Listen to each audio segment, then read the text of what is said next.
Hello Nagarjuna Reddy గారు. చెప్పు నాగరాజు. జగన్మోహన్ రెడ్డి గారు సీఎంగా ప్రమాణ స్వీకారం చేసి 1 ఇయర్ అయింది సార్. ఈ 1 ఇయర్ కనుక మనం చూస్తే ఆ నవరత్నాల మీదే ఆయన ఎక్కువ ఫోకస్ పెట్టినట్టు మనకు తెలుస్తోంది. ఒక సంక్షేమ పథకాలనే కాదు మిగతా విషయాల్లో మీకు ఏ విధంగా అనిపించింది ఈ 1 ఇయర్ పీరియడ్? వేరే సీఎంతో కనుక కంపేర్ చేసి చూస్తే, అంటే గత ప్రభుత్వం కూడా కంపేర్ చేసి చూస్తే మీకు ఏ విధంగా అనిపించింది? రైట్. గత ప్రభుత్వంతో కంపేర్ చేసి చూస్తే అనేటువంటి దాన్ని కాసేపు తీసి పక్కన పెడితే నాగరాజు, ఈ 1 ఇయర్ పాలనలో నవరత్నాల్లో ఆయన ఏదైతే చెప్పాడో గౌరవనీయమైనటువంటి ముఖ్యమంత్రి జగన్మోహన్ రెడ్డి గారు పాదయాత్రలో ఉన్నప్పుడు ఒక్కొక్కటి ఆయన చూసి యాడ్ చేసుకుంటూ చివరికి ఫైనల్గా అదే 3 పేజీలో ఏమో ఇచ్చినట్టున్నారు. అది మేనిఫెస్టో, అంతకంటే ఎక్కువ లేదు. అది 9 విషయాలు ఏవైతే చెప్పాడో 90% విషయాలన్నీ కూడా ఫుల్ఫిల్ చేశాడని చెప్పాలి. మరి నువ్వు అడగొచ్చు నన్ను, మీరు ఏ టైప్ ఆఫ్ ర్యాంకింగ్ ఇస్తారండి ఆయన పరిపాలనకి అని. జనరల్గా ర్యాంకింగ్ అనేది ఎలా ఉంటుందంటే, let us not think about negative first, let us think the positive first, then will come back to the negative. Okay, పర్వాలేదయ్యా, ఓకే, ఏదో నడిచిపోతుంది, ఇట్ ఈజ్ ఓకే, గుడ్, బాగానే ఉందయ్యా, బాగా చేశాడు. సెకండ్ థింగ్, ఫెయిర్ అంటే okay, fair, good, excellent, extraordinary, ఇది categories. ఈ ఓకే అనాలి అనేసి అంటే చాలా తక్కువ. ఫెయిర్ అనాలంటే రీజనబుల్ కాదు. గుడ్ అంటే over and above good. Excellent అంటే నియరర్ టు ఎక్సలెంట్. ఎక్స్ట్రాడినరీ అంటే I'm sorry, I cannot give it. So ఇది classification to the best of my knowledge and belief. నేను చూసిన దాన్ని బట్టి నవరత్నాల్లో ఆయన చెప్పింది ఆల్మోస్ట్ 90% ఫుల్ఫిల్ చేశాడు. అమ్మ ఒడికి ఇచ్చేశాడా? 2250 రూపాయల పెన్షన్ ఇచ్చాడా? రైతు భరోసాకి ఇచ్చాడా? నాయని బ్రాహ్మణులని తెలుగుదేశం గవర్నమెంట్లో వాళ్ళకి జరిగిన అవమానాన్ని కూడా కాంపెన్సేట్ చేశాడా? ఆటో డ్రైవర్లకు ఇచ్చాడా? మత్స్యకారులు 2 నెలలు సముద్రంలో కనుక వెళ్తే మత్స్య సంపద తగ్గిపోతుంది అనేటువంటిది ప్రపంచవ్యాప్తంగా అందరికీ తెలిసిన విషయం కాబట్టి ఒక 2 నెలల పాటు వెళ్ళనివ్వరు సముద్రాల్లోకి. నదుల్లో కూడా చేపలు పట్టినవారు గుడ్లు పెట్టేటువంటి టైంలో. ఆ 2 నెలలు వాళ్ళకి పెద్ద ఆదాయం ఉండదు కదా అన్న ఉద్దేశంతో వాళ్ళని కాంపెన్సేట్ చేశాడా? గత ప్రభుత్వం పెండింగ్లో పెట్టిపోయినటువంటిది ఫీజు రీయింబర్స్మెంట్ కూడా చేశాడా? సో ఇలాంటివన్నీ 1, 2, 3 కనుక తీసుకుంటూ వస్తే అన్ని వర్గాలకి సంబంధించినంత వరకు నవరత్నాల్లో చెప్పినటువంటి లోటు బడ్జెట్ ఉన్నప్పటికీ, ఆదాయం పెద్దగా లేకపోయినప్పటికీ కూడా చేశాడు. తెలంగాణ గవర్నమెంట్కి ఏంటంటే ఇండస్ట్రీస్ ఎక్కువ ఉంటాయి కాబట్టి ఆదాయం ఎక్కువ ఉంటుంది. ఆంధ్రప్రదేశ్లో, తెలంగాణ, హైదరాబాద్లో ఉండేటువంటి ఇండస్ట్రీస్లో 50% ఆఫ్ ద ఇండస్ట్రీస్ కూడా అక్కడ లేవు. అలాంటప్పుడు నీకు ఆదాయం అనేటువంటిది జిఎస్టీ తగ్గిపోతుంది, ఇన్కమ్ ట్యాక్స్ తగ్గిపోతుంది. ఆల్రెడీ లోటు బడ్జెట్ అనేటువంటిది ఉంది రాష్ట్రం విడిపోయినప్పుడు. అది 3000 కోట్లని వీళ్ళు, 16,000 కోట్లని వాళ్ళు అంటుంటారు, 3000 కోట్లని వీళ్ళు అంటుంటారు, సెంట్రల్ గవర్నమెంట్ వాళ్ళు అంటుంటారు. ఆ లెక్క దానికోసం అని చెప్పి మన పవన్ కళ్యాణ్ గారు కూడాను జయప్రకాష్ నారాయణ గారిని, ఒకళ్ళిద్దరు ఐఏఎస్ ఆఫీసర్ని, దెన్ ఉండవల్లి అరుణ్ కుమార్ గారిని, వీళ్ళందరినీ పిలిపించే లెక్క తేల్చారు. తర్వాత అది ఏమైందో మనకు తెలియదు, మర్చిపో. సో కేంద్ర ప్రభుత్వం నుంచి వచ్చేటువంటి సహాయం అనేటువంటిది అందాల్సినంత అందలేదు అనేటువంటి మాట ఖచ్చితంగా చెప్పచ్చు. ప్రత్యేక హోదా ఇస్తామని చెప్పి బిల్లులో కూడా పెట్టి పార్లమెంటు మూసేసి అయిపోయిన తర్వాత మళ్ళీ కూడా క్యాబినెట్ మీటింగ్లో కూడా 5 years అని చెప్పి దానికి సంబంధించి సీఎం రమేష్ లాంటి వాళ్ళు, సుజనా చౌదరి లాంటి వాళ్ళు నానా గోలా చేసి 10 సంవత్సరాలంటే వెంకయ్యనాయుడు గారు అంటాడు కాదు 15 సంవత్సరాలని, ఇలా అందరూ కూడా చేసి చివరికి సున్నా చుట్టేశారుగా. అయినా కానీ కూడాను మరీ అంత దారుణమైనటువంటి పరిస్థితుల్లో అయితే ఆంధ్రప్రదేశ్ ఇప్పుడు లేదుగా. అందరూ ఎస్పెషల్లీ నేను అధికారంలోకి వచ్చిన తర్వాత లాస్ట్ ఇయర్ వర్షాలు కూడా బాగా పడ్డాయి, క్రాప్ కూడా బంపర్గా వచ్చింది. అది కూడా ఒక అదృష్టమే కదా నేను చెప్పాలంటే. సరే, మంచి ఇండస్ట్రియల్ పాలసీ కనుక తీసుకొస్తే ఆంధ్రప్రదేశ్కి ఇండస్ట్రీస్ వస్తాయి. సెంట్రల్ గవర్నమెంట్ దగ్గర నుంచి రెగ్యులర్గా వచ్చేటువంటి ఫండ్స్ అనేటువంటివి కాకుండా అమరావతిలో, ఢిల్లీలో ఒక మంచి టీంని కనుక పెట్టుకుంటే 20-25 వేల కోట్ల రూపాయలు అనేటువంటిది చక్కగా తెచ్చుకోవచ్చు, చాలా ఈజీగా తెచ్చుకోవచ్చు. 30-35 రకాల పథకాలు ఉంటాయి నాగరాజు. నువ్వు చేయాల్సిన పని ఏంటంటే డిపిఆర్ ప్రిపేర్ చేయాలి, ఫైల్ చంకలో పెట్టుకొని మినిస్టర్ల చుట్టూ తిరగాలి. ఎవడు ముందు కనుక అప్లికేషన్ కనుక పెట్టుకుంటే వాడికి ఫండ్స్ వస్తాయి. ఒకసారి ఏమవుతుంది తెలిసిన, బడ్జెట్లో అలొకేటెడ్ ఫండ్స్ మిగిలిపోతాయి. ఇప్పుడు ఎడ్యుకేషన్ కోసం అని చెప్పి 1,00,000 కోట్లు కేటాయించారనుకో, ఆ 1,00,000 కోట్లు అనేటువంటిది ఎటువంటి వాటికి ఇవ్వాలనేటువంటిది ఒక నిర్దిష్టమైన గైడ్ లైన్స్ ఉంటాయి. ఆ గైడ్ లైన్స్ని నువ్వు అవగాహన పట్టి దాన్ని చక్కగా చదువుకొని అండర్స్టాండ్ చేసుకొని నువ్వు కానీ డిపిఆర్ కనుక ఇస్తే నీకు వచ్చేస్తాయి. ఒక్కోసారి అలాంటి ఫండ్స్ అనేవి మురిగిపోతాయి కూడా సెంట్రల్ గవర్నమెంట్లో. మురిగిపోయినప్పుడు ఏమవుతుందంటే, ఈ సంవత్సరం ఎడ్యుకేషన్ కోసం చెప్పి 1,00,000 కోట్ల ఫండ్స్ కనుక అలాట్ చేస్తే యూనియన్ బడ్జెట్లో 75,000 కోట్లే ఖర్చు పెట్టారని అనుకో అన్ని రాష్ట్రాలు కలిపి, నెక్స్ట్ ఇయర్ ఏమవుతుందంటే బడ్జెట్ వచ్చేసరికి 75,000 కోట్లు కూడా 60,000 కోట్లు చేస్తారు. అది అప్పుడు నాలాంటి వాడికి నువ్వు కనుక పిలిచి కనుక అడిగావనుకో, నేనేమంటానంటే లాస్ట్ ఇయర్ 75,000 కోట్లు ఇచ్చారు, ఈ సంవత్సరం 60,000 కోట్లు ఇచ్చారు, ఎడ్యుకేషన్ అనేసి అంటే సెంట్రల్ గవర్నమెంట్కి ఇంత తమాషాగా ఉందా? విజ్ఞానవంతమైన జాతి, ఆరోగ్యవంతమైనటువంటి జాతిని తయారు చేయాలనేటువంటి ఈ గవర్నమెంట్కి లేదని చెప్పి నాలాంటి వాళ్ళు అంటారు. దీనికి కారణం ఏంటంటే వీళ్ళు ఉపయోగించుకోకపోవడం. సెంట్రల్ గవర్నమెంట్స్లో డబ్బులకి ఏం కొదవలేదు, మస్తు డబ్బులు ఉంటాయి. స్టేట్ హైవేస్కి ఉంటాయి, పవర్ ప్రాజెక్ట్స్కి ఉంటాయి, నేషనల్ హైవేస్కి వాళ్ళే అలొకేట్ చేసుకుంటారు, ఎడ్యుకేషన్కి ఉంటాయి. కొత్తగా యూనివర్సిటీస్ కనుక పెడితే ఫస్ట్ 5 years పాటు శాలరీస్ వాళ్ళే ఇస్తారు. రీసెర్చ్ అండ్ డెవలప్మెంట్ కోసం నువ్వేదైనా ఒక ల్యాబ్ కనుక పెట్టావనుకో, ఇప్పుడు కరోనా దానికి సంబంధించిన దానికి ministry of science and technology కింద నీకు ఆ ల్యాబ్ పెట్టడానికి బిల్డింగ్స్కి వాటికి వీటికి వాళ్ళే డబ్బులు ఇస్తారు. చోటు నువ్వు చూపిస్తే చాలు, ఆ సైంటిస్టులకు కూడా కొంతమందికి శాలరీస్ వాళ్ళే ఇస్తారు. ఇలాంటివన్నీ బొచ్చడైన స్కీమ్స్ ఉంటాయి. జగన్మోహన్ రెడ్డి గారు దానికోసం ఒక టీం కనుక కేటాయిస్తే డబ్బులు వస్తాయి. ఇసుక విషయంలో కనుక ఖచ్చితంగా కనుక ఇంప్లిమెంట్ చేస్తే డబ్బులు వస్తాయి. మైనింగ్ విషయంలో తీసుకోవాల్సిన జాగ్రత్తలు అన్నీ కూడా తీసుకొని చక్కగా ఒక పాలసీ తీసుకొస్తే అందులో కూడా డబ్బులు వస్తాయి. సరే, ఇప్పటివరకు రాష్ట్రంలో జరిగింది ఏంటంటే, నాకు తెలిసి ఇప్పటివరకు కూడాను చక్కటి ఇండస్ట్రియల్ పాలసీ అయితే రాలేదు. అవునండి. సో ఆ పాలసీ కనుక తీసుకొస్తే, ఆ పాలసీ అనేది కూడా ఎలా ఉండాలంటే నాగరాజు, మనకు ప్రత్యేక హోదా కనుక వస్తే ఏమవుతుందంటే, ప్రత్యేక హోదా అనేటువంటి దాంట్లో మెయిన్ పాయింట్ ఏంటంటే మిగిలిన వదిలేయి. ఆ 90%, 10%, 7% ఆ రేషియోలన్నీ సామాన్య ప్రజలకి ఇప్పుడు చెప్పేంత టైం లేదు, చెప్పినా కానీ అర్థం కాదు మనకెందుకు. అన్నిటికంటే ఇంపార్టెంట్ పాయింట్ ఏంటంటే ట్యాక్స్ ఇన్సెంటివ్స్, పన్ను రాయితీలో అది కనుక ఇస్తే ఇన్కమ్ ట్యాక్స్ కానీ, జిఎస్టీ కానీ, కస్టమ్స్ కానీ, సెంట్రల్ ఎక్సైజ్ కానీ, నువ్వు ఏ టైప్ ఆఫ్ పన్ను అయినా చెప్పబ్బా, ₹1 కట్టే పని లేదు. అందుకని నేనేమంటానంటే, ప్రత్యేక హోదా అనేటువంటిది రావాలి అనేసి అంటే 1960లో ఫ్రేమ్ చేసినటువంటి రూల్స్ అనేటువంటిది ఇంతవరకు అమెండ్ చేయలేదు. ఆ రూల్స్ అమెండ్ చేయాలంటే పార్లమెంట్లో టేకప్ చేయాలి.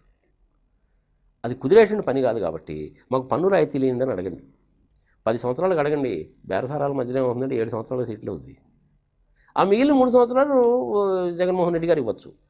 ఒకవేళ కేంద్ర ప్రభుత్వం కనుక మేము అది కూడా ఇవ్వము అని చెప్పి ఒక చిలకనవ్వు నవ్వి ఊరుకున్నారనుకో, జనరల్గా మోడీ అన్న అమిత్ షా ఇద్దరు ఒకటే, వేరు కాదు. నువ్వు మోడీ గారికి చెప్పినా, అమిత్ షా గారికి చెప్పినా ఒకటే. ఇది చాలా సందర్భాల్లో చెప్పుకున్నాం మనం. అవును. వాళ్ళు వింటారు కానీ ఏ సంగతి కూడా చేయరు. చేయకపోవడానికి ప్రధానమైన కారణం ఏంటంటే, మనకు ఆంధ్రప్రదేశ్లో ఉండేటువంటి అధికార పక్షము, ప్రతిపక్షము, వీళ్ళిద్దరికి మధ్యలో కేఏ పాల్ లాంటి వాళ్ళను, పవన్ కళ్యాణ్ లాంటి వాళ్ళు కలిసి రాకపోవడమే కారణం. వీళ్ళందరూ కనుక కలిసి వస్తే ఇప్పటికైనా కానీ కొంపనంటుకు పోయిందేం లేదు. 10 సంవత్సరాల పాటు పన్ను రాయితీలు కనుక ఇస్తే ఆంధ్రప్రదేశ్లో బొచ్చడైన ఇండస్ట్రీలు వస్తాయి. 11వ సంవత్సరం నుంచి ఒక్క ఆంధ్రప్రదేశ్ నుంచే 2,00,000 కోట్ల రూపాయలు అనేది మన సెంట్రల్ గవర్నమెంట్కి ఇవ్వచ్చు. దానికి క్యాలిక్యులేషన్ చేసి చెప్తున్నాను నేను, 2,00,000 కోట్లని. ఆ 2,00,000 కోట్లలో 41 ఆ రేషియోలో కనుకైతే ఇంచుమించుగా 80,000 కోట్ల రూపాయలు మన రాష్ట్రానికి వస్తాయి. మిగిలిన 120 కోట్లు అనేది వాళ్ళ దగ్గర ఉండిపోతాయి. అఫ్కోర్స్ ఓవరాల్ బడ్జెట్లో మన ఆంధ్రప్రదేశ్కి 4.5% కంటే ఎక్కువ రాదు ఓవరాల్గా. బట్ దీని మూలంగా ఇండస్ట్రీస్ వస్తాయి, ఎంప్లాయ్మెంట్ జనరేట్ అవుతుంది. ఈ ఎంప్లాయీస్కి పోయేటువంటి శాలరీలు వాళ్ళు ఆంధ్రప్రదేశ్లోనే ఖర్చు పెడతారు. దాని మీద మళ్ళీ గవర్నమెంట్ జిఎస్టీ వస్తుందిగా. అవును. 25,000, 30,000 జీతం ఉన్న వాడు ఇన్కమ్ ట్యాక్స్ కడతాడుగా, అది మళ్ళీ మనకు వస్తుందిగా షేర్ అది. సో 1 shot for 2 birds అంటే 2 మిగులుతాయి. అందుకని నేను ఇప్పుడు నువ్వు అడుగుతున్న దాన్ని, నువ్వు అడిగిన దానికి సమాధానం కనుక చెప్పాలంటే, ఒక్కసారి జగన్మోహన్ రెడ్డి గారు మంచి ఇండస్ట్రియల్ పాలసీ అంటే ఎలాగా, ఫర్ ఎగ్జాంపుల్ దొనకొండ ఏరియానే తీసుకో. దొనకొండ ఏరియాలో ఇంచుమించుగా 1,00,000 ఎకరాలు అనేటువంటిది వేస్ట్గా ఉంది. అగ్రికల్చర్కి పనికిరాదు, మైనింగ్కి పనికిరాదు, అసైన్మెంట్ ల్యాండ్ కాదు, దేవాదాయ ధర్మాదాయ శాఖ భూములు కాదు, ఫ్రీ గవర్నమెంట్ ల్యాండ్. వాటర్ కూడా పెద్ద ప్రాబ్లం లేదు. దొనకొండకి దగ్గర నుంచి ఒక 5-6 కిలోమీటర్ల దూరంలో అద్దంకి మేజర్ కెనాల్ పోతుంది, నాగార్జున సాగర్. అక్కడ నుంచి వాటర్ కూడా డ్రా చేసుకోవచ్చు. It is not a problem at all. Railway connectivity ఉంది, రోడ్ కనెక్టివిటీ ఉంది. ఒకప్పుడు బ్రిటిషర్స్ ఎయిర్పోర్ట్ కూడా ఉంది. దాన్నే డెవలప్ చేసుకోవచ్చు కావాలంటే చిన్న ఎయిర్పోర్ట్ కింద. సో నీకు ట్రాన్స్పోర్టేషన్ ప్రాబ్లం లేదు, వాటర్ ప్రాబ్లం లేదు, ల్యాండ్ ప్రాబ్లం లేదు. మంచి ఇండస్ట్రియల్ ఎస్టేట్ డెవలప్ చేయొచ్చు. సంవత్సరానికి ఒక 10,000 ఎకరాలని అండర్ గ్రౌండ్ కేబులింగ్ వేసి చక్కగా రోడ్లు వేసేసి ఈ ప్లాట్ల కింద డివైడ్ చేసి కనిపిస్తే ఇండస్ట్రీలు వస్తాయి. కానీ పరిశ్రమ పెట్టేవాడు ఇప్పుడు కూడాను నాకేమి ఇస్తావు ఇన్సెంటివ్ అని అడుగుతాడా? ఆ ఇన్సెంటివ్స్ అనేటువంటిది ప్రత్యేక హోదా ఇవ్వకపోయినప్పటికీ కేంద్ర ప్రభుత్వం పన్ను రాయితీలు ఇస్తే వస్తుంది. ఇప్పుడు వాళ్ళు దానికి కూడా ఏం మాట్లాడలేదుగా. మనలో ఐకమత్యం లేకపోవడం వల్ల మనం పిచ్చోళ్ళం చూసినట్టు చూస్తున్నారుగా. అవును. ఇప్పుడు జగన్మోహన్ రెడ్డి గారు మొట్టమొదటి 5 సంవత్సరాలు మీరు కట్టాల్సిన జిఎస్టీలో 50% నేను కడతాను, ఈ టైప్ ఆఫ్ ఇండస్ట్రీ పెడితే, ఇంతమందికి ఎంప్లాయ్మెంట్ ప్రొవైడ్ చేస్తే, ఇంత సరుకులు కనుక నువ్వు ప్రొడ్యూస్ చేస్తే, అందులో ఒక 25% మినిమం నువ్వు ఎక్స్పోర్ట్ చేస్తే, ఇలాంటి కండిషన్లు పెట్టచ్చు. ఫస్ట్ 5 years జిఎస్టీలో 50% నేను కడతాను, నెక్స్ట్ 5 yearsలో 25% జిఎస్టీ నేను కడతాను, ఫస్ట్ 5 yearsలో నువ్వు కట్టాల్సిన ఇన్కమ్ ట్యాక్స్లో 50% నేను రీయింబర్స్ చేస్తాను, నెక్స్ట్ 5 yearsలో 25% ఇన్కమ్ ట్యాక్స్ అనేది నేను రీయింబర్స్మెంట్ చేస్తాను. పిఎఫ్, ఈఎస్ఐ ఇలాంటి చట్టాలన్నీ కూడాను సెల్ఫ్ డిక్లరేషన్ కనుక ఎంప్లాయీ కనుక ఇచ్చేసినట్టయితే నేనే జాగ్రత్తగా చూసుకుంటానని అంటే కనుక చక్కటిగా ఇండస్ట్రీస్ వస్తాయి. నువ్వు చేయాల్సిన పనల్లా ఒకటే, ఆ ల్యాండ్ డెవలప్ చేయాలి, 220 kV సబ్స్టేషన్ ఒకటి పెట్టాలి, దగ్గరలో ఉన్న 440 kV దగ్గర నుంచి 220 kV సబ్స్టేషన్ ఒకటి పెట్టుకో, అద్దంకి మేజర్ కెనాల్ నుంచి నువ్వు వాటర్ తీసుకో, శుభ్రంగా ల్యాండ్ని డెవలప్ చేయి, బ్యూటిఫుల్ ఇండస్ట్రియల్ ఎస్టేట్ వస్తుంది. అనంతపూర్లో కూడా ఆయిల్ ఇండస్ట్రీ అలాగే డెవలప్ చేయొచ్చు. పలనాడు ప్రాంతంలో సోలార్ ఎనర్జీ అలాగే డెవలప్ చేయొచ్చు. ఈస్ట్ గోదావరి, వెస్ట్ గోదావరి జిల్లాలో హార్టికల్చరు, సెరికల్చర్ డెవలప్ చేయొచ్చు. విశాఖపట్నంలో ఆల్రెడీ ఇండస్ట్రీస్ ఉన్నాయి కాబట్టి ఇంకా ఇండస్ట్రీస్ రావచ్చు. విశాఖపట్నంలో ప్రస్తుతం ఉన్నటువంటి షిప్ యార్డ్ అనేటువంటిది బాగా బిజీ అయిపోయింది కాబట్టి ఇంకొక షిప్ యార్డ్ కనుక కడితే, మనం షిప్ యార్డ్ అంటే ఇంకొక ఓడరేవ్ కనుక కడితే, 974 కిలోమీటర్ల తీర ప్రాంతం కదబ్బా మనకి. ఈ ఓడరేవ్ కనుక కడితే ఇటు జపాన్ కానీ, సౌత్ కొరియా కానీ, నార్త్ కొరియా కానీ, సింగపూర్ కానీ, మలేషియా కానీ, ఆస్ట్రేలియా నుంచి వచ్చేటువంటి షిప్పింగ్ బిజినెస్ మొత్తం కూడా ఏదైతే ఉంటుందో షిప్ రిపేరింగ్ అంటుందని, ఆ షిప్ రిపేరింగ్ బిజినెస్ మొత్తం ఆంధ్రప్రదేశ్ని చేయొచ్చు. మంచి బిజినెస్ అబ్బా అది. ఇటువైపు వెస్ట్ నుంచి వచ్చేటువంటి వాళ్ళు కూడాను ఆ వెస్ట్ తీర ప్రాంతంలో ఎక్కడా కూడా నా ఫెసిలిటీ లేదు కాబట్టి ఆ షిప్స్ ఏదైనా రిపేరింగ్ కానీ ఇంకోటి కానీ ఓవరాయిలింగ్ అని కనుక ఉంటే ఇక్కడికి వచ్చి చేసుకొని పోతారు. 3-4 వేల ఎకరాలు కనుక అలాట్ కనుక చేసి గవర్నమెంటే ఇనిషియేటివ్ తీసుకొని ఒక కంపెనీ ఫ్లోట్ చేసి, అవసరమైతే కనుక శాంబవాంగ్ షిప్ యార్డ్ అని ఉంది సింగపూర్లో, వాళ్ళతోటి కొలాబరేషన్ పెట్టుకొని కనుక అలాంటి షిప్ యార్డ్ కనుక తయారు చేస్తే కనీసము ఒక 20,000 మందికి ఉద్యోగాలు వస్తాయి. ఫారిన్ ఎక్స్చేంజ్ రెవెన్యూ కూడా వస్తుంది. దాని మీద నువ్వు పే చేయాల్సిన ఇన్కమ్ ట్యాక్స్లో ఫస్ట్ 5 years నేను 50% ఇస్తాను, ఎవడైనా వచ్చి పెడతాడుగా. సో అలాంటి అవకాశాలు ఉంటాయి. అదేవిధంగా విజయనగరం ఉంది, విజయనగరం వైజాగ్ మధ్య ఫార్మా ఇండస్ట్రీస్ చాలా వచ్చినాయి. కొత్త ఫార్మా ఇండస్ట్రీస్ తీసుకురావడానికి ఈ ఇన్సెంటివ్స్ ఇవ్వండి, అవి కూడా వస్తాయి. శ్రీకాకుళం జిల్లాలో జీడిపప్పుల పరిశ్రమ కొంతవరకు అభివృద్ధి చెందింది. వాళ్ళకు కూడా ఈ ఇన్సెంటివ్స్ కనిపిస్తే అది ఇంకా బాగా డెవలప్ అవుతుంది. కొన్ని లక్షల మందికి ఉద్యోగాలు వస్తాయి. ఓకే, గత ప్రభుత్వం ఏమి చెప్పింది అనేటువంటిది నీకు నాకు తెలియదేం కాదు, మర్చిపో. 20 లక్షల కోట్ల రూపాయలు ఇన్వెస్ట్మెంట్ వస్తుంది, 40 లక్షల మందికి ఉద్యోగాలు వస్తాయి, మేము ఇన్ని మెమరాండం ఆఫ్ అండర్స్టాండింగ్ చేసాము, సంగతి చాలా చెప్పారు కదా. 2 సంవత్సరాల కింద ఒకసారి మనం చేసాం ఆ వీడియో. అవును సార్, అవును. అందులో చెప్పాం కదా మనం, చంద్రబాబు నాయుడు చెప్పేసండి ఎంఓయూలన్నీ బోగస్ అని చెప్పి ఒక వీడియో చేసాం, బాగా వైరల్ అయింది కదా. అవును, ఇవన్నీ ఫర్గెట్ అబౌట్ ఇట్, నెగిటివ్ గురించి ఎందుకు, మనం గతం కదా, జరిగిపోయింది కదా. సో జగన్మోహన్ రెడ్డి గారు ఈ విధంగా కనుక చేస్తే చాలా చక్కగా ఉంటుంది. ఓకే, 400-500 కోట్ల రూపాయలు ఖర్చు పెట్టి ఒక్క శాటిలైట్ కనుక లాంచ్ చేస్తే 20 సంవత్సరాలు పనిచేస్తుంది. 24 hours నువ్వు పిల్లలకి ఎడ్యుకేషన్ ఇవ్వచ్చు. ఒక రకమైన క్యాలిక్యులేషన్ ప్రకారం చూస్తే 35 పైసలు per child per day international standard education అవ్వచ్చు. దానికి గవర్నమెంట్ కూడా అంతా పెట్టాల్సిన పని లేదు. ఒక 600 కోట్లు అయిందనుకోబ్బా, దానికి ఒక లిమిటెడ్ కంపెనీ ఫ్లోట్ చేస్తావు, తప్పే ఉంది. మనకి సత్యానాథన్ లాంటి వాళ్ళు ఉన్నారు, వాళ్ళు కాంట్రిబ్యూట్ చేయమంటే వాళ్ళు కాంట్రిబ్యూట్ చేస్తారు. 100 కోట్ల రూపాయలు గవర్నమెంట్ కనుక కాంట్రిబ్యూట్ చేస్తే ఒక 100 కోట్ల రూపాయలు మన ఎన్ఆర్ఐస్ ఇస్తారు. బిల్ గేట్స్ లాంటి వాళ్ళని అట్లాంటి వాళ్ళని కనుక బతిలాడుకుంటే ఇంకొక 100 కోట్లు వస్తాయి. ఆ ప్రాజెక్ట్ అనేది ఈజీగా టేకప్ చేయొచ్చు. ఇప్పుడు ఏదో ఇంగ్లీష్ మీడియం అది ఇది సంవత్సరం నానా గొడవ చేస్తారు, కానీ ఈ గొడవ అంతా ఏం ఉండదు. అప్పుడు పొద్దున్న 7 గంటల నుంచి 9 గంటల వరకు శాటిలైట్లో పాఠాలు చెప్తాడు, ఇంగ్లీష్ అన్ను మ్యాథమెటిక్స్ చెప్తాడు. సాయంత్రం మళ్ళీ పిల్లాడు వస్తాడు, సైన్స్ అన్ను మళ్ళీ ఇంగ్లీషు మ్యాథమెటిక్స్ తెలుగు చదువుకుంటాడు. పిల్లలు చదువు రాకుండా అడిగిపోద్ది కాదు. నువ్వు ఆ పని స్కూళ్ళల్లోనే కనుక చేయాలంటే కూడా చేయొచ్చు. పెద్ద స్క్రీన్ కనుక పెడితే శుభ్రంగా చేయొచ్చు. 10th క్లాస్ వాళ్ళకి ఒకసారి, 9th క్లాస్ వాళ్ళకి ఒకసారి, 8th క్లాస్ వాళ్ళకి ఒకసారి, 7th క్లాస్ వాళ్ళకి ఒకసారి ఇంగ్లీషు మ్యాథమెటిక్స్ సోషల్ స్టడీస్ అన్నీ చెప్పచ్చు. ఇంగ్లీషు మ్యాథమెటిక్స్ సైన్సెస్ ఇవి చెప్తే చాలు, మిగిలినటువంటి టీచర్లు చెప్పుకుంటారు. It's an excellent thing. మరి ఆ పని చేస్తాడా లేదా ఆయన చేయడు. సెంట్రల్ గవర్నమెంట్ ఎడ్యుకేషన్ డిపార్ట్మెంట్కి ఫండ్స్ ఉంటాయి. మీ పని కనుక చేస్తున్నామంటే 50% సెంట్రల్ గవర్నమెంట్ వాళ్ళు ఇస్తారు. అప్పుడు నీకు ఇంకా ఖర్చు తగ్గిపోవట్లా, దేశం మొత్తానికి ఆదర్శం కావట్లా, అవునా కదా? మరి ఇప్పుడు ఎప్పుడైతే నువ్వు మద్యపాన నిషేధము 3 వాయిదాల్లో తీసేస్తాను 5 సంవత్సరాల్లో అన్నావో, జనాల దగ్గర డబ్బులు ఉంటాయా ఉండవా? ఆంధ్రప్రదేశ్లో జనాలు మందు ఎంత తాగుతారో తెలుసా? చెప్తే ఆశ్చర్యపోతావు నువ్వు. ఎంత సార్? ఇంతకుముందు కంబైన్డ్గా తెలంగాణ ఆంధ్రప్రదేశ్ 2 రాష్ట్రాలు కలిసి ఉన్నప్పుడు ఒక చిన్న స్టాటిస్టిక్స్ తీస్తే తేలిన వ్యవహారం ఏంటంటే సంవత్సరానికి 60,000 కోట్ల రూపాయల మందు తాగుతారంట ఆంధ్రప్రదేశ్లో. 60,000 కోట్లు. నీకు ఇంకా విచిత్రం ఏంటో చెప్పనా? ఇంకొక విచిత్రం చెప్పనా? చెప్పండి. ఈ అమీర్పేట, మధురా నగరు, సంజీవిరెడ్డి నగరు, ఇది ఒక పర్టికులర్ ఏరియా ఉంది కదా, మధురా నగర్ ఏరియా. ఈ మధురా నగర్ ఏరియా నుంచి ఒక పర్టికులర్ సంవత్సరంలో 1,650 కోట్ల రూపాయల రెవెన్యూ వచ్చిందంట ఆ గవర్నమెంట్కి. అంటే ఇంక ఎంతమంది తాగుతున్నారు చూడు ఆ ఏరియాలోనే. అవును సార్, అవును. ఇది నేను చెప్పేది కాదు, ఇది పేపర్లో పబ్లిష్ కూడా అయింది, అది గూగుల్ సెర్చ్లో దొరికింది నాకు. అది 60,000 కోట్ల రూపాయల మందు. సరే, తెలంగాణ ప్రాంతం వదిలే, ఆంధ్రప్రదేశ్లో ఒక 20,000 కోట్ల రూపాయల వర్త మందు తాగుతున్నానని అనుకో. అది కన్నా తీసేశారనుకో, ఆ 20,000 కోట్ల రూపాయలు ఎవరి దగ్గర ఉంటాయి? ప్రజల దగ్గరే ఉంటాయా? వాడు ఆ డబ్బులతో టూత్పేస్ట్ కొనుక్కోవాలి, సబ్బు ముక్క కొనుక్కోవాలి, బట్టలు కొనుక్కోవాలా? దాని మీద నీకు GST వస్తుందా రావట్లేదా? వస్తుంది. వ్యాపారం పెరుగుతుందా పెరగదా? పెరుగుతుంది. వ్యాపారం పెరిగినప్పుడు ఇన్కమ్ ట్యాక్స్ ఎక్కువ వస్తుందా రాదా? వస్తుంది. అది సెంట్రల్ గవర్నమెంట్కి పోతే నీకు 41% షేర్ వస్తుందిగా. అవును. సో ఇట్లా మద్యపానం తీసేయడం మూలకంగా నీకు జరిగేటువంటి నష్టంలో ఈ 20,000 కోట్లు జనాలు స్పెండ్ చేయడం మూలకంగా ఇంకొంచెం ఇన్కమ్ కాంపెన్సేట్ అవుతుందిగా. ఇది క్యాలిక్యులేషన్ అంటే. ఆ 20,000 కోట్ల రూపాయల మీద నీకు ఒక 8,000 కోట్ల రూపాయలు అనేటువంటిది నష్టం వచ్చింది స్టేట్ ఎక్సైజ్లో. ఈ 8,000 కోట్ల రూపాయలు కనీసం 4,000 కోట్ల రూపాయలు మళ్ళీ నీకు రిటర్న్ వస్తుంది. నీకు నష్టం 4,000 కోట్లే. ఈ 4,000 కోట్ల నష్టాన్ని సెంట్రల్ గవర్నమెంట్లో స్కీమ్ కింద నువ్వు టీం కనుక పెడితే కాంపెన్సేట్ చేసుకోవచ్చు. మైనింగ్ మీద కనీసం 10,000 కోట్ల రూపాయలు ఇన్కమ్ వస్తుంది. అటవీ ఉత్పత్తి మీద ఒక 10,000 కోట్ల రూపాయలు ఇన్కమ్ వస్తుంది. మట్టిని కనుక స్ట్రీమ్ లైన్ కనుక చేస్తే 5,000-6,000 కోట్ల రూపాయలు ఇన్కమ్ వస్తుంది. సెంట్రల్ గవర్నమెంట్ ఇంక గట్టిగా పట్టుకుంటే చెప్పే కదా నేను 20,000-25,000 కోట్లు తెచ్చుకోవచ్చు. ఏం ప్రాబ్లం ఉండదు state. Good industrial policy Andhra Pradesh is good.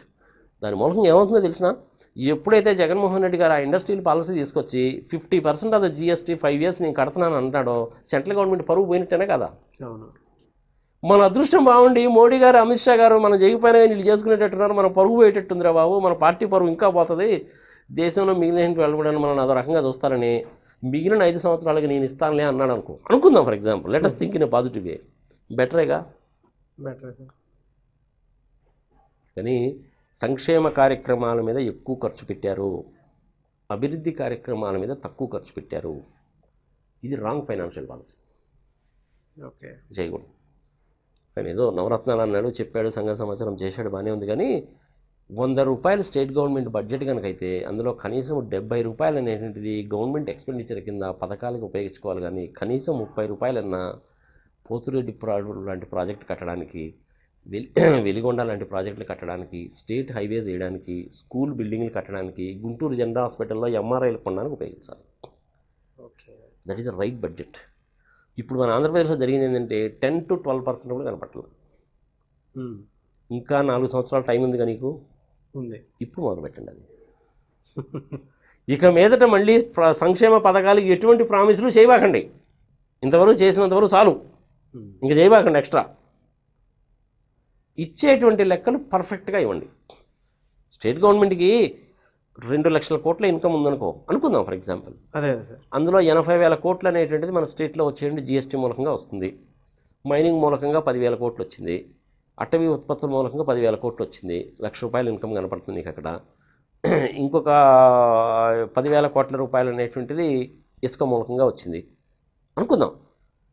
So ఇట్లన్నీ కూడా లెక్కేసుకుంటే మనకు టోటల్ ఇన్కమ్ ఎంతో తెలుస్తుంది. సెంట్రల్ గవర్నమెంట్ నుంచి వచ్చేటువంటిది 60,000 కోట్లు 70,000 కోట్లు ఉంటుంది. నీకు ఇది మొత్తం కలిపి 2,000 కోట్లు లెక్క తేలింది అనుకో. మీరు 2,000 కోట్లే చెప్పండి బడ్జెట్లో. లాస్ట్ ఇయర్ 2,000 కోట్లు చెప్పాం కాబట్టి ఈ సంవత్సరం కనీసం 10% ఎక్కువ ఉండాలని 2,20,00,000 వేసారనుకో, నీకు అక్కడ అప్పులు తాగుతాయి మళ్ళీ.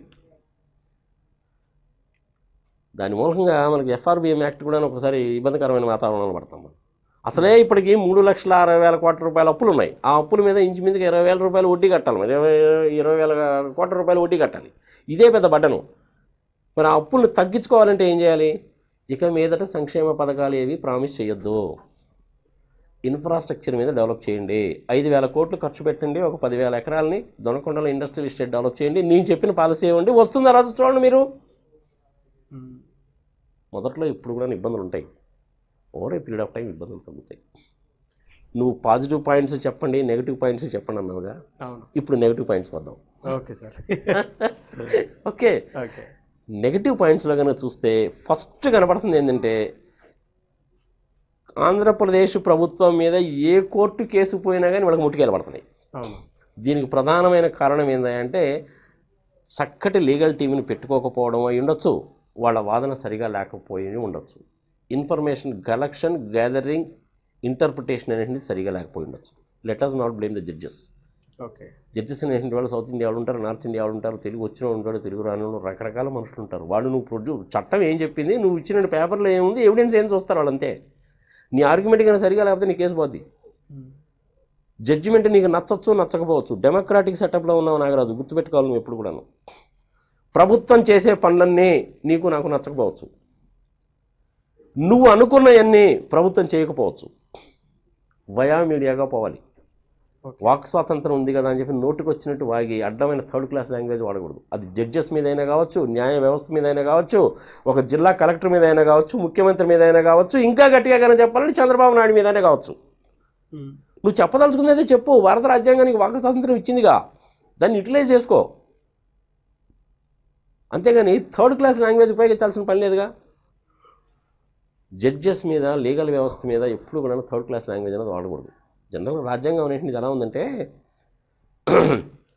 అందరికీ సమాన అవకాశాలు కల్పించాలి. దాన్ని జస్ట్ అండ్ ఈక్విటీ అంటారు. an opportunity of being heard must be given to every person. An opportunity of being heard must be given to the aggrieved party. ఈ ఫండమెంటల్ ప్రిన్సిపల్స్ మనకి, వీటిని నువ్వు పాటించాలి. నీకు ఇష్టం ఉన్నా లేకపోయినా కానీ భారత రాజ్యాంగంలో నువ్వు కట్టుబడి ఉండాలి.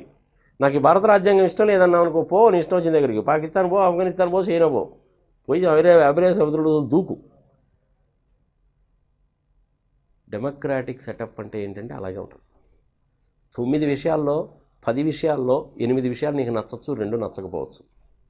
కానీ నీ ఆర్గ్యుమెంట్లో ఏంటంటే ఆ 2 విషయాలను కూడాను ఒప్పించి మెప్పించి వాళ్ళని నీ దారిలో తెచ్చుకోవడానికి ట్రై చేయి. కుదరకపోతే వదిలేయి. 80% ఈజ్ గుడ్ అనుకున్నావు కదా, బీ కంటెంటెడ్. అలాగే ఉండాలి. భారత రాజ్యాంగాన్ని ఉల్లంఘించకూడదు, కోర్టుని ధిక్కరించకూడదు, చట్టాలని గౌరవించాలి, చట్టంలో తప్పులుంటే మార్పులు చేయమని చెప్పి అడగాలి. ఇది ఆంధ్రప్రదేశ్లో అంత సరిగా జరిగినట్టుగా నాకు కనపడలేదు. I'm very sorry to say this. Okay. ఎమ్మెల్సీల విషయానికి వచ్చేసరికి తీసేయడము, ఉంచుకోవడము, ఉంచుకోకపోవడం అనేది రాష్ట్ర ప్రభుత్వం ఇష్టం. దాన్ని అల్టిమేట్గా సెంట్రల్ గవర్నమెంట్ వాళ్ళు అప్రూవ్ చేయాలి. అది పెద్ద ఇష్యూ కాదు. ఈసారి రైనీ సీజన్లో పెట్టినప్పుడు మోడీ గారు, అమిత్ షా గారు అది మీ రాష్ట్రానికి సంబంధించింది కదండి, మాకేం సంబంధం ఉంటుంది, మీ ఇష్టం వచ్చినట్టు చేసుకోండి అంటారు. अरे मुझे क्या जा रही भैया, मुझे क्या आ रही भैया, कुछ फर्क नहीं गिरता है, वो आपका मर्जी है, आप जो करना चाहते वो कर ले అంటారు. అంతే అంటాడు, అంతే అంటారు వాళ్ళు. మీ ఇష్టం ఏ బాబు అంటారు. ఎమ్మెల్సీలు ఉంటారా పోతారంటే నాకు తెలిసినంత వరకు వాళ్ళు ఆ మాట కనుక అన్నారంటే ఇది పోయింది. ఓకే. సరే, దాని మూలంగా రాష్ట్ర ప్రభుత్వానికి ఆదాయం ఎంత మిగులుతుందంటే తిప్పి కొడితే ఒక 50 కోట్లు 60 కోట్లు మిగులుతుంది. అది పెద్ద ఇష్యూ కాదు. అది నువ్వు ఇంకో పాయింట్ కూడా అడిగావు కదా నన్ను, ప్రభుత్వ బిల్డింగ్స్కి అందరికి రంగులు వేసిన దాన్ని కూడా అడిగా కోరుకుంటాను. అవునా? అది పెద్ద ఇష్యూ అయిపోయింది, సంగతి సమాచారం అన్నావు కదా నువ్వు. దాని మీద చాలా నెగిటివ్ వచ్చింది అన్నావు కదా నువ్వు. ఏదో ఒక రంగు వేయాలి కాబట్టి వేశారు, తప్పులేదు. అది జనరల్గా ఇప్పుడు ఒకప్పుడు ఢిల్లీలో నువ్వు ఏ గవర్నమెంట్ బిల్డింగ్ చూసుకున్నా సరే కాక ఎర్ర రంగే ఉండేది. కరెక్ట్గా చెప్పాలంటే అది కమ్యూనిస్టుల ఎర్ర రంగు కూడా కాదు, అది ఒక మట్టి రంగు లాగా ఉంటుంది అనమాట. అంటే ఎరుపు మట్టి రంగు కలిసిన ఏంటంటే ఇప్పటికి కూడా నువ్వు ఎలక్షన్ కమిషన్ వాళ్ళ ఆఫీస్ కూడా అలాగే ఉంటుంది. పార్లమెంట్ బిల్డింగ్ ఇంచుమించి అదే కలర్లో ఉంటుందా? రాష్ట్రపతి భవన్ అదే కలర్లో ఉంటుందా? సౌత్ బ్లాక్, నార్త్ బ్లాక్ కూడా అదే కలర్లో ఉంటాయా? అఫ్కోర్స్ కొత్తగా కడుతున్న బిల్డింగ్స్కి డిఫరెంట్ కలర్స్ వేస్తున్నారు. ఏదో ఒక కలర్ అయితే వేయాలిగా. ఇప్పుడు మనకి హైదరాబాద్లో ఉస్మానియా యూనివర్సిటీ ఉంది, నీకు కలర్ ఉండదు. అవునా? హైకోర్టు బిల్డింగ్ ఉంది, నీకు దానికి కలర్ లేదుగా. అవి ఏంటంటే అవి గ్రనైట్ కట్టడాలు అవి, అందుకని వాడు కలర్ వేయాల్సిన పని లేదు కదా. మరి వీళ్ళు కలర్ వేసారంటే అదొక పెద్ద ఇష్యూ చేశారు. ఏదో కలర్ వేయాలిగా. ఇంక తెలుగుదేశం వాళ్ళు చేయలేదా? తెలుగుదేశం వాళ్ళు అన్నా క్యాంటీన్లు పెట్టారు. అన్నా క్యాంటీన్లు పెడితే నువ్వు ఎర్ర రంగు వాడితే ఎల్లో కలర్ వాడితే అంటే కమ్యూనిస్టులు నువ్వు ఇద్దరు కలిసిపోయారు కాబట్టి వాళ్ళు ఇద్దరు రంగులు పెట్టారని చెప్పి ఇప్పుడు నేను అనాలా అనేసండి అదేంటండి మళ్ళీ మీరు అట్ట అంటున్నారు ఏదో ఒక రంగు వేయాలి. ఆర్టీసీ బస్సులు కూడా గ్రీన్ లైన్ ఎల్లో లైన్ వేసావు కదా మరి నువ్వు, మరి వాళ్ళు ఎందుకు చేశారు అది? వాళ్ళు చేస్తే తప్పు కాదు, వీళ్ళు చేస్తే తప్పు వచ్చిందా? దాన్ని సుమోటో కింద స్వీకరించాల్సిన పని ఉంది చెప్పు. ఇప్పుడు 3,000 రూపాయలు ఖర్చు పెట్టావు, 3,000 కోట్లు ఖర్చు పెట్టావు, పుష్కరాలు చేశావు, మంచిదే. నీ ప్రాబల్యం కోసము ఇంటర్నేషనల్ ఛానల్స్లో నీ అపీరెన్స్ కోసం అని చెప్పి 30 నిమిషాల్లో 30 మందిని చంపేశావుగా. అంత హైటెక్ బాబు 40 ఇయర్స్ ఇండస్ట్రీ అని చెప్పుకునేటువంటి చంద్రబాబు నాయుడు గారు సర్వర్లో డేటా ఎగిరిపోయిందంటాడా? సర్వర్లో డేటా ఎప్పుడు ఎగిరిపో తెలిసిన? పర్పస్ఫుల్గా ఇంటెన్షనల్గా ఉద్దేశపూర్వకంగా నువ్వు ఎరేస్ చేస్తేనే సర్వర్లో డేటా ఎగిరిపోద్ది. నువ్వు కంప్యూటర్లోకి ఏదైనా కానీ డేటా కనుక ఇచ్చా ఉంటే అది తొందరగా పోదు. కంప్యూటర్కి ఫండమెంటల్ ప్రిన్సిపల్ ఏంటో తెలిసిన? గార్బేజ్ ఇన్ గార్బేజ్ అవుట్ అంటారు. నువ్వు చెత్త ఇస్తే చెత్త రిపోర్టే వస్తుంది, నువ్వు మంచి ఇన్ఫర్మేషన్ ఇస్తే మంచి రిపోర్టే వస్తుంది. సర్వర్లో డేటా నువ్వు డిలీట్ చేస్తేనే పోతుంది, లేకపోతే పోదు. 30 మంది మరణానికి కారకుడే అయ్యావు నువ్వు. హైటెక్ బాబుని అన్నావు, సర్వర్లో డేటా ఎగిరిపోయింది అన్నావు, పచ్చి అబద్ధాలి. దాన్ని హైకోర్టు వాళ్ళు సుమోటోగా ఎందుకు తీసుకోలేదు కేసుని? సిబిఐకి ఎందుకు హ్యాండ్ ఓవర్ చేయలేదు? వనజాక్షి కేసుని కూడా సిబిఐకి ఎందుకు హ్యాండ్ ఓవర్ చేయలేదు? ఆ డాక్టర్ కేసుని సిబిఐకి హ్యాండ్ ఓవర్ చేయాల్సిన పనే ఉంది. ఆంధ్రప్రదేశ్లో ఉందిగా, సిబిసిఐడి ఉందిగా, వాళ్ళకి చెప్పచ్చు. ఐఎంఏ వాళ్ళు ఉన్నారుగా, వాళ్ళకి చెప్పచ్చు. ఇలాంటి పనులన్నీ అయ్యి చేయకుండా పనికిమాలిన పనులన్నీ చేస్తుంటారు అన్నట్టు. పట్టుసీమ ప్రాజెక్టులో 400 కోట్లు అవినీతి జరిగింది, నేను చెప్పడం సిఎండిజీ వాళ్ళు చెప్పారు. అదేలేనా. పోలవరం వచ్చేసరికి రీటెండరింగ్ 2,000 కోట్లు మిగిలింది, ఇది నేను చెప్పడం లేదుగా, ఇది మన కళ్ళ కనపడతానే ఉంది. విశాఖపట్నం ఎయిర్పోర్ట్లో పర్పస్ఫుల్గా ఇంటెన్షనల్గా ఉద్దేశపూర్వకంగానే చేశారు మీరు. ఇంటర్నేషనల్ ఎయిర్పోర్ట్స్ లాంటి ప్లేసెస్లో ఒక్క నిమిషం కూడాను పవర్ పోదు, ఒక్క నిమిషం కూడాను కెమెరాలు పనిచేయకుండా ఉండవు తెలుసా? ఇంటర్నేషనల్ స్టాండర్డ్స్ అవి, ఆ స్టాండర్డ్స్ని ఫాలో కావాలి. 3 నెలల నుంచి కెమెరాలు పనిచేయలేదంట ఇక్కడ. కెమెరాలు పనిచేయకపోవడం అనే క్వశ్చనే లేదు. పర్పస్ఫుల్గా ఇంటెన్షనల్గా ఉద్దేశపూర్వకంగా చేశారు అంతే. 11 పేజెస్ లెటరు మడత కూడా పడలేదంట, వాడు జేబులో ఉందట. 2 కత్తులు ఉన్నాయంట. వాడు చదువుకునేమో తిప్పి కొడితే 10th క్లాస్ అట. ఫ్యామిలీ బ్యాక్గ్రౌండ్ అంతంత మాత్రంగా ఉందట. వాడిని ఆ విఐపీ ఏరియాలో అలో చేయడం అని చెప్పు. అవును సార్. మరి దాని మీద సుమోటో కింద కోర్టులు ఎందుకు తీసుకోలేదు? సిబిఐ ఎంక్వైరీ ఎందుకు వేయలేదు? చాలా సీరియస్ కేసు కదా అది. అవును. మరి ఇంచుమించుగా 9 కోట్ల మంది ప్రజల యొక్క మనోభావాలను దెబ్బతీసేటువంటి కార్యక్రమం కదా అది. మరి దాని కోర్టు సుమోటో కింద తీసుకోవాలిగా, సిబిఐ వాళ్ళకి హ్యాండ్ ఓవర్ చేయాలిగా. ఎందుకు హ్యాండ్ ఓవర్ చేయలేదు? మా ఇష్టమైతే చేస్తాము, కష్టమైతే మానేస్తాము అనేసి అంటే డెమోక్రాటిక్ ప్రిన్సిపలే దెబ్బతినిపోవడంలా నీకు. అవును. చట్టాలు ఫ్రేమ్ చేసేటువంటిది ఎమ్మెల్యేలు. ఎమ్మెల్యేలు ఏమన్నా చేసినటువంటి చట్టాలని ఐఏఎస్లు ఐపీఎస్లు ఇంప్లిమెంట్ చేయాలి. వీళ్ళిద్దరూ కలిసిపోతే ప్రజలకి ఇబ్బంది జరుగుతుందేమో, రాష్ట్రం అభివృద్ధి చెందదేమో, శాంతి భద్రతకు భంగము కలుగుతుందేమో, షెడ్యూల్ ట్రైబ్ షెడ్యూల్ కాస్ట్ వాళ్ళగా అన్యాయం జరుగుతుందేమోనని వీళ్ళని పర్యవేక్షించడానికి కోసం అని చెప్పి controller and auditor general of India అని పెట్టారు. వాళ్ళు పట్టుసీమలో రిపోర్ట్ ఇచ్చారు, దాన్ని తీసి చెత్తపుట్లో వేస్తావు, సమాధానం చెప్పరు. వీళ్ళ ముగ్గురు కలిసిపోతే మరి ప్రజల పరిస్థితి ఏంటి? అప్పుడు నీకు న్యాయస్థానాలు అనేటువంటి వస్తాయి. మీరు చేయాల్సిన పని మీరు, నేను చేయాల్సిన పని నేను కనుక చేస్తే ప్రాబ్లం ఉండదు. ఎమ్మెల్యేలు చేయాల్సిన పని ఎమ్మెల్యేలు, ఐఏఎస్లు చేయాల్సిన పని ఐఏఎస్లు చేస్తే, ఐపీఎస్లు కనుక చేస్తే ప్రాబ్లం ఉండదు. న్యాయస్థానం చేయాల్సిన పని న్యాయస్థానం చేస్తే ప్రాబ్లం ఉండదు. ఓకే. కళానిధి గారు వీళ్ళందరూ ఉన్నారు కదా, వాళ్ళందరూ కూడాను న్యాయస్థానాలను కూడాను పాపం దుమ్ము దులిపేస్తుంటాడు ఒక్కోసారి ఆయన. కళానిధి అనేటువంటి ఆయన ఇంకా ఆయన చెప్పడం ఏంటి నాకు అర్థం కాదు. సుప్రీంకోర్టు జడ్జిలు 4 బయటకు వచ్చి మీటింగ్ పెట్టి సుప్రీంకోర్టులో వ్యవహారాలు సరిగ్గా జరగలేదని చెప్పారు. ఇంక మరి కోర్టులు ఎట్లా ప్రవర్తిస్తున్నాయని చెప్పి నేను చెప్పేది వాళ్ళే చెప్పారుగా. అంతకుముందు లా మినిస్టర్గా ఉన్నాడంటే ఆయనే చెప్పాడుగా. అది కానీ ఏంటంటే ఇవన్నీ జరుగుతుంటాయి. Let us not discuss much. నువ్వు నేను అంత ఇదేం కాదు. అది న్యాయస్థానాలకి గౌరవం ఇవ్వాలి, జడ్జి గారికి గౌరవం ఇవ్వాలి. ఇచ్చిన తీర్పు నీకు నచ్చకపోతే సుప్రీంకోర్టుకి వెళ్ళు. సుప్రీంకోర్టు వాళ్ళు కూడా నీకు ఫేవరబుల్గా ఇవ్వకపోతే రివ్యూ పిటిషన్ పెట్టుకో. అప్పటికీ నీకు కనుక నచ్చకపోతే చట్టం మార్చుకో. ఇది డెమోక్రాటిక్ పద్ధతి అంటే. శాంతియుతంగా పోయేటువంటి పద్ధతి అంటే ఇదే. మహాత్మా గాంధీ గారు మనకు చెప్పింది అదే. అదే సార్. ఆ విధంగా మాత్రమే చేయాలి. ఆంధ్రప్రదేశ్ బ్రహ్మాండంగా అభివృద్ధి చెందుతుంది నేను చెప్పినట్టు సలహాలు పాటిస్తే. పాటించడం పాటించకపోవడం అనేది జగన్మోహన్ రెడ్డి గారి ఇష్టం. ఒక 5 సంవత్సరాల పాటు జిఎస్టీను ఇన్కమ్ ట్యాక్స్కి రాయితీలు ఇచ్చినంత మాత్రాన రాష్ట్ర ప్రభుత్వం బడ్జెట్లో పెద్ద ఇదంటూ ఏం రాదు. కానీ ఇండస్ట్రీస్ వస్తాయి.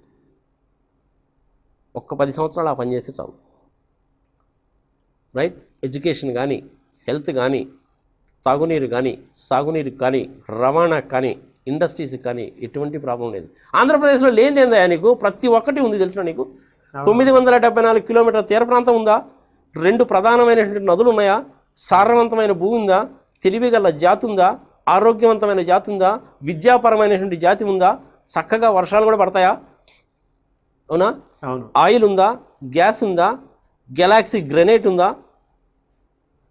మరి లైమ్ స్టోన్ ఉందా నీకు? అనంతపూర్ లాంటి ప్లేసెస్లో ఇంచుమించుగా 14-15 లక్షల ఎకరాల్లో బ్రహ్మాండమైన వేరుశనగ పంట పండుతుందా? అక్కడ కనుక ఆయిల్ ఇండస్ట్రీ కనుక పెడితే ఐటీసీకి ఈక్వలెంట్గా బ్రాండ్ గవర్నమెంటే తీసుకురావచ్చు. ఓకే. పాడి పరిశ్రమకి ఏం డోకా లేదుగా. అన్నీ ఉన్నాయి మనకి. గవర్నమెంట్ జాగ్రత్తగా కనుక మెయింటైన్ చేసుకుంటే ప్రత్యేక హోదాలో ఉన్నటువంటి పన్ను రాయితీలు ఇవ్వకపోయినప్పటికీ కూడాను స్టిల్ ఇట్ ఈస్ పాసిబుల్. 4 సంవత్సరాల టైం ఉంది, నీట్గా నిదానంగా చేసుకోవచ్చు. లీగల్ వ్యవస్థ విషయంలో కూడా జాగ్రత్తగా ఉండాలి. We should not dispute with the judgements. Okay. Laws frame చేసేటప్పుడు ఒళ్ళు దగ్గర పెట్టుకొని జాగ్రత్తగా ఫ్రేమ్ చేయాలి. లూప్ హోల్స్ ఉండేటట్టు లాస్ కానీ ఫ్రేమ్ చేస్తే ప్రాబ్లమ్స్ వస్తాయి. చూద్దాం సార్, అడ్వైజ్ ఇచ్చారు కదా, ఏ విధంగా తీసుకుంటారో. రైట్.